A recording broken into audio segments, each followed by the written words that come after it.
Well, I think for both of us, it would probably be Barbie, the IP queen herself. Netflix went on to register a word mark for the dun. It's advisable for creators and studios to seek advice about their IP early on. I think that's a slightly different take on expanding your trademark protection.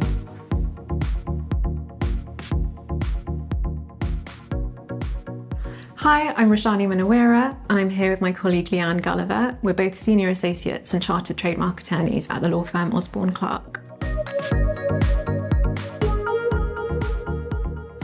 So for me, I think the Barbie film is a great example of how a toy company has leveraged its IP to become an IP-driven toy business. Mattel has done this by securing its trademarks in over 100 countries for the Barbie brand name and the logo, and this has really enabled it to leverage its IP and have strategic brand collaborations and partnerships and merchandising and licensing opportunities. For me, the last film I actually saw at the cinema was F1 the movie, and I think that's another great example of IP in film. Over the last few years, we've seen F1 trying to get more into the entertainment sector. It's now found Hollywood fame, shall we say, but it's also helped to raise the profile of other brands that are featured in and around F1. So for example, in the film we see the fictional F1 team Apex GP being sponsored by Tommy Hilfiger, but also in real life and off the track, Tommy Hilfiger, alongside the film, promoted their own capsule limited edition wardrobe, which has been sold online and at F1 tracks throughout the season.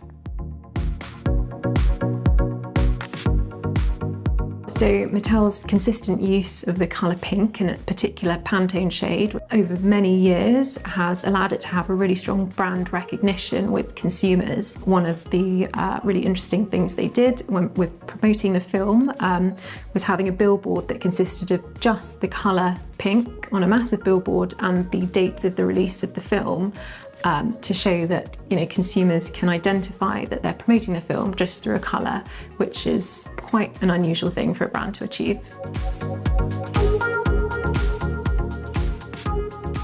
For me, I think it's the brand name or the logo. I think when you're browsing on Netflix, it's the first thing that you notice, so I think that's really important. More broadly with TV shows, shall we say, it's the music, it's the starting introduction, say Strictly Come Dancing or The Apprentice, and even Match of the Day or something. Just by saying those programmes, I'm sure we can all in our head hear the music, and I think that's really catchy, really iconic.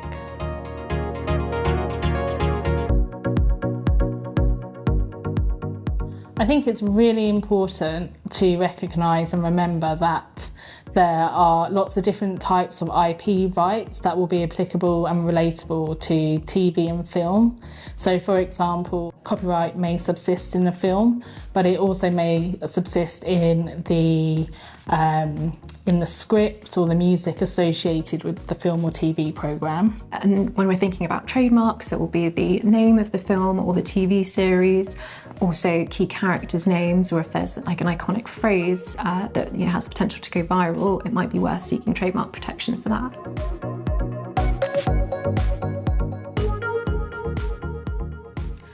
So the first step is to clear the brand name that you want to use. So we do this by running clearance searches, and if that comes back clear, we can then proceed with filing trademark applications. One of the things to be thinking about and conscious of is, where are you hoping to launch this TV show or this film?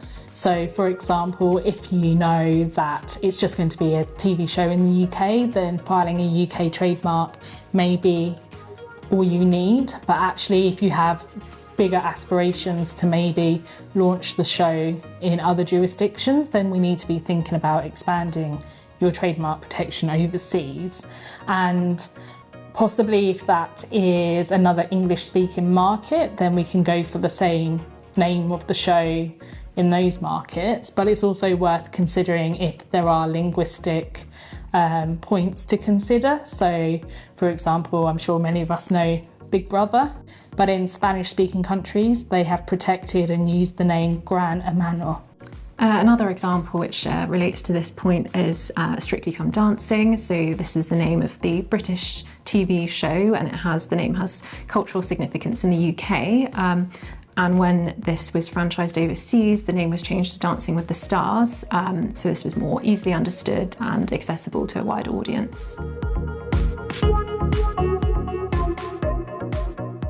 As we have seen the scope of trademark protection expanded, one example that kind of comes to mind is what we've seen the streaming service Netflix do. So I'm sure many of us know the opening sound when we open up the app. So they tried to protect that as an EU trademark in 2016 and again in 2018 without any success. So at the time they went on to register a word mark for the closest resemblance being thudun.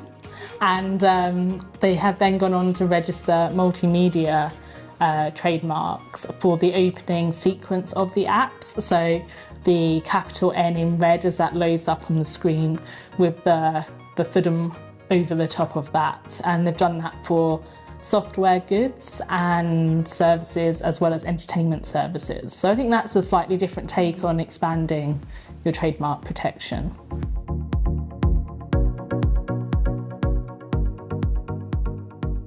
To take stock of the IP that they own and to ensure that they're recognising the value in the IP and the opportunities they may present, also ensuring that they own the IP and that it adequately covers what they need it to cover. So for example, that a trademark covers any merchandising interests in the trademark specification, because you can't add these goods and services later on, so it's advisable to ensure that you have everything covered at the outset. And also just to add, we are there to help, we're there to support, and we're there to guide people through the processes. And engaging with us at an early stage in the project is really beneficial, as we can work with you to help you to try and avoid any pitfalls along the way.